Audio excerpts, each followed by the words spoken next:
Let's talk about Tottenham for a moment, Tim, because we've seen a real inconsistent run of results of theirs this calendar year, actually. Yeah. Why? Why has it been so win-loss, win-loss, win-loss? I think recently they've kept a settled side. You know, it's only the wing backs who he's changed around, but it can't be any more inconsistent than what we've seen there. I think their manager's quite inconsistent as well, isn't he? Certainly with his mood swings. You see Antonio Conte telling everyone that it's the best squad of players he's had. Then the following week, it's the worst squad of players he's ever had. So he needs to keep a level keel as well. We know it's difficult for him because he's always managed teams who are winning every single week. He's at Tottenham now. You know, he can't win every week, but you just got to win more often than not to get to the fourth place, which is the objective. Now, he won't like that being the objective, but unfortunately, that's where they are. It's reality. You know, fourth place for Tottenham is success. Whereas when he's been at Chelsea, when he's been at Juve, when he's been at Inter Milan, it's not success. They have to win.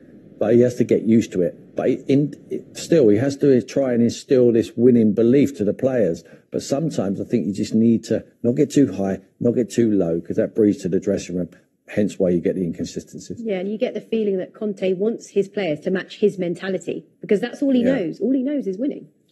He does. He's a born winner. He was a great player himself, and he's turned into a great manager. And as Tim said, he's a very emotional type of manager, highs and lows. I mean, I wouldn't like to be his partner going home or anything else like that, because you know the mood swings must be great. And I do think that you need to stay at a level, an even keel, especially as a manager. You know, especially as a manager, you've got to give off that aura in the dressing room that you're in control, that you know nothing phases you. And I don't think he gives that off. However, his results speak for themselves, you know, in terms of his managerial career so far. It's a big challenge, those Spurs now, because they are probably, in the last year or so, been at their lowest ebb that they have been for a decade or so. And it's his job to build them back up. And you think they're on the right line, and then you think, oh, no. Yeah. And today will be another big test for them. Yeah, and it's been quite the opposite for David Moyes and West Ham. They've had this upwards trajectory for the last 3 seasons. I mean, a couple of seasons ago, they finished, 16th? Then last season it was 6th, and now they're on track for 4th. It's been incredible. And in the quarterfinal of the Europa League, I mean, it's been remarkable. I think he's overachieved, David, and he's paying the price for it because everyone's expecting, certainly the West Ham fans. This is a huge football club, 60-odd thousand every other week at that Olympic Stadium. Magnificent support, and they expect it now. But what he's done is they've allowed him to recruit, and his recruitment's been outstanding. But what David recruits is players who he knows are not going to keep him awake at night. They're going to give him a performance and give the fans something to be proud of. And that's exactly what they do, this group of players. You know exactly what you're going to get. If you're going to beat West Ham, you have to work very hard to be able to do it. But they've also got a lot of quality as well. They've got some outstanding players. Some players we've got. Declan Rice is the outstanding player of the season for me. I think he could play for anyone in the Premier League. He's that good. And we have to talk about the occasion. On Thursday night in the Europa League, they're through to the quarterfinals. That was massive. The first time since 1981. A big, big moment in the club's history. It's huge. It's absolutely huge. Being in Europe is a huge deal. However, I look at West Ham and I think absolutely they deserve to be there. They're good enough to be there. Beating Sevilla wasn't a big surprise in my book. I think West Ham are a very, very good team. I mean, as Tim said, they've got a massive stadium. It's always full. Very, very passionate club.